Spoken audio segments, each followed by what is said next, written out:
What's up, y'all? Jeff here. Okay, it's a beautiful spring day. Only worked a half a day. Unfortunately, that's going to hurt me at the end of the week, but it gives me an opportunity to take you guys for a walk. I'm going to do a cigar review.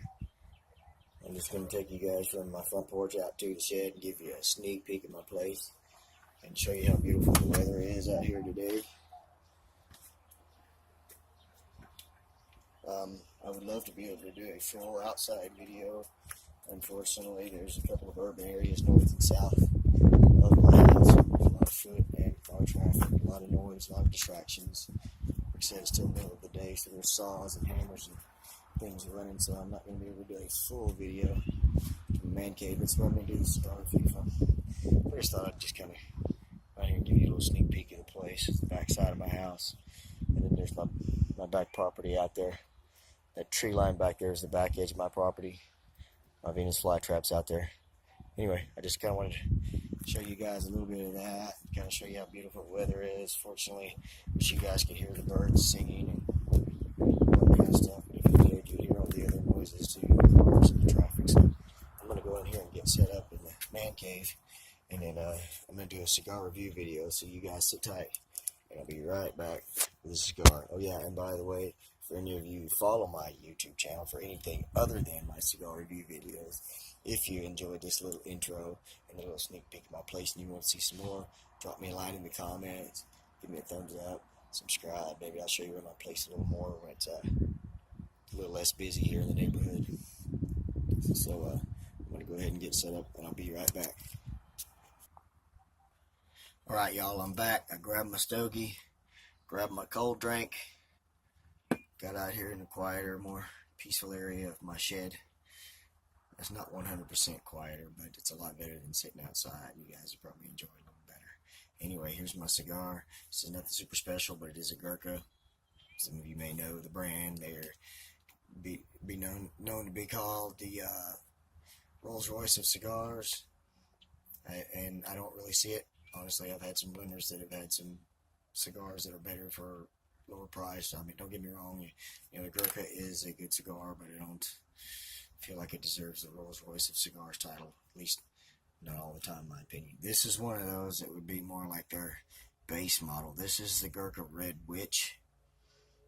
This is the XO, which is a 6x60. I tend to not gravitate toward the larger ring gauge cigars. I don't dig the whole big cigar hanging out of my mouth, and you know, the smaller ring gauge cigars, in my opinion, you know, have more flavor.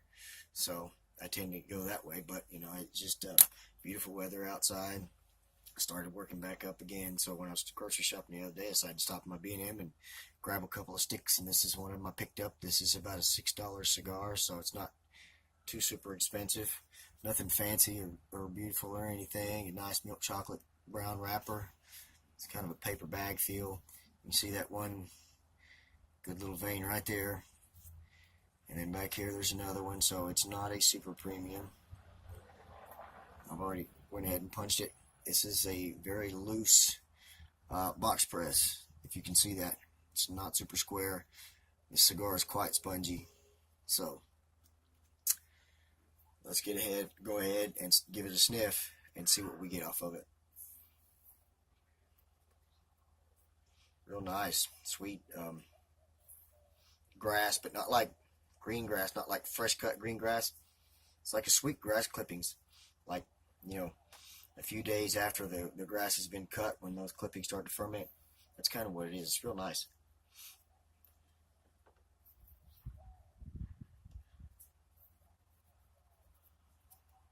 And a little bit of light wood maybe on the foot.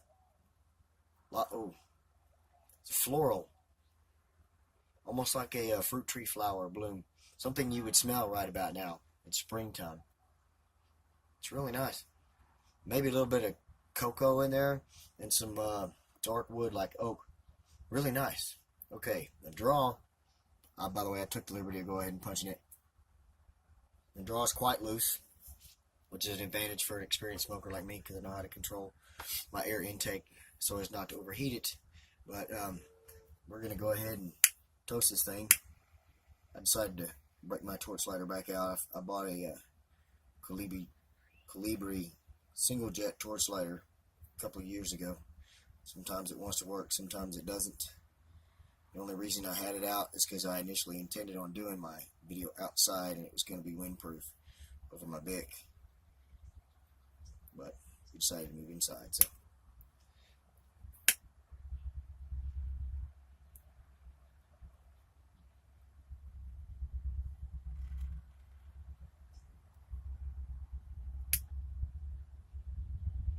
Right away, plumes of smoke.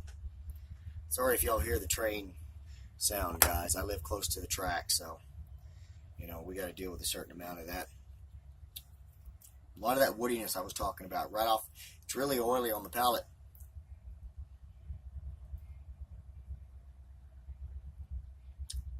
And there's some spice, kind of a mixture between not a burn or a tingle yet, but that spice twang. Kind of maybe some black pepper and cinnamon, that type of kick on the back of the tongue there.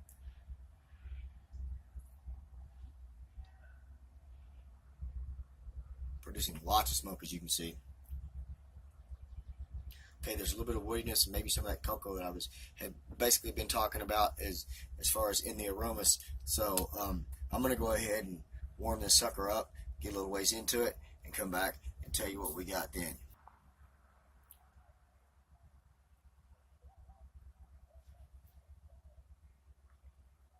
Okay, here we are back again, the Gurkha Red Witch XO. As you can see, still plenty of smoke output. The draw is still nice and loose. The burn's going a little bit weird right there, but other than that, it's nice and sharp. Nice, beautiful, firm ash so far. On the spectrum of flavors, body, and strength, all are more toward the mild side of it. And on the flavors, all I'm getting is a lot of cedar and some just general woodiness. I mean, it's really nice if you like those dry, woody notes in a cigar and you don't like to spend a whole lot of money for them. There's others out there that I like. I think the Serie V Milanio, Oliva Serie V Milanio, and a few others, you know, that are up there in the price range. I've got a lot of those woody notes that I really like. This one's a little bit more affordable, so that's what I'm getting right now. Just a lot of cedar, a lot of wood. No pepper kick, no spice, no tingle. Draw still quite loose. Plenty of smoke output, as you can see, and you see how comical it is to hold something this gigantic and try to puff on. Maybe that's just me. Anyway, I'm going to get about the halfway point and let you know what kind of changes we get, so stay tuned. I apologize, guys. I forgot to break this cigar down for y'all. Besides, you know, I told you it was a 6x60. This cigar here, the fillers are 3 age-long fillers from the Jalapa Valley in Nicaragua. And if you watch some of my other videos before, you know that Jalapa is a pretty pretty reputable growing region in Nicaragua. One of 3 of the best, most fertile soil, in Nicaragua. The binder is a Dominican, and the wrapper is an Ecuadorian Rosado. So there's that. I forgot to tell you guys about that. Sorry. That's all I've got so far. I'll get back to you here in a little bit and tell you what all of those different tobaccos taste like. Alright, y'all. Here we are back again. Gurkha Red Witch. The cedar has transitioned over to a toasty oak. And then there is a little bit of a meatiness, a savoriness. Not so much a flavor, but a, you know, like a presence on the palate. There, it's kind of reminiscent of a bite of meat or something like that. That's really nice. But the cedar is kind of faded out. There's no pepper. There's no spice. Nothing like that. Just a lot of that toasty oak and some of that general woodiness, and then just a little bit of just a fleeting little note of a savoriness or a meatiness there on the finish. The draw is still nice and loose. It's still producing beautiful smoke. Ash is holding on really nice. I'm going to go ahead and drop it after this, and we won't brag on the ash anymore. We'll just talk about the rest of this cigar. So I'm going to get a little bit further into this thing, and then I'll come back to you and tell you what we've got at that point. Alright, y'all. Not many changes really to speak of so far, besides the fact everything is ramped up to a solid medium strength body and flavor-wise, but still a lot of that general woodiness with some toasty oak. The cedar did kind of return a little bit there for a while and take the forefront again. And then there's just been a general bitterness that's been in and out. Nothing like really upsetting for an experienced smoker. So that's kind of all I've got on the flavors on it and everything so far. Performance, though, has been really nice. As I mentioned earlier, Gurkha is dubbed the Rolls Royce of cigars. I don't know that I agree with that title most of the time, unless you're talking about their $750 cigar that's infused with Louis XIV cognac. Why anybody would spend that much money, I don't know. But for a $6 cigar, this is not too bad. I wouldn't consider this a Rolls Royce. This is more like an old Datsun with a few dents in it that's been around the block a few times and still runs like hell. The performance has been really nice on this thing. The burn hasn't been laser sharp all the time. I attribute that to the shop that I go to. They specialize more in vapors than cigars, so they don't really maintain everything very well. But that's the only place that I have to go to right now, unfortunately. I have enjoyed this cigar so far. It wouldn't be a regular rotation for me, but every once in a while, since it is pretty expensive, I would smoke one. But I'm going to get down to the end of this thing and then give you my final thoughts. Real quick, for those of you who are interested, it's got some pretty nice artwork on the band there. East India Trading Company, I forgot to mention that. That's what it's titled under, although this is a Gurkha Red Witch. Got the little coat of arms and the ship right there in the middle. For those of you like me who collect bands, this would be a good one to collect. I like to keep one for about every cigar I smoke, just to kind of remind me of what I've smoked. Plus, you know, a lot of these things are little individual works of art, so whatever, some people are not into it. Anyway, I just thought I'd show you all the band. Alright, y'all, so here we are on the tail end of this Gurkha Red Witch XO, and big change there. Well, not big change, but noticeable change in body strength and flavor. It all shifted to a high medium, a medium plus. Nothing overwhelming, at least for a smoker like me, but the flavors did increase. The body increased to, I'd say, close to a full, medium to full, and then strength, a solid medium. The flavors were a lot of the same thing, but right after that last update, I was getting some brief floral on the draw, kind of like the taste you would get from smelling, like I said earlier, with the floral on the pre-light, the fruit tree blossoms, kind of that taste that you would get on the back of your palate. It's kind of what I was getting. It was gone after a couple of draws, and it was basically washed out by a campfire smokiness, and that's kind of what most of what I was getting at that point, which is really nice. The savoriness has always stayed around, so it's almost like a charred piece of meat here, especially at the tail end, so that's a pretty good thing too for me, flavor-wise. That's about all that I have on this cigar. There was some little hints of coffee and chocolate, just kind of that bitterness or darkness of those flavors, basically more than just the flavors themselves here on the tail end of this thing. It wasn't too bad. I didn't go into this with any high expectations, and it performed better than I thought it would. Still doesn't make me a Gurkha guy, but it doesn't make me an anti-Gurkha guy either. But this one wasn't too bad. I might go talk to my B&M, see if they can get these in a smaller ring gauge.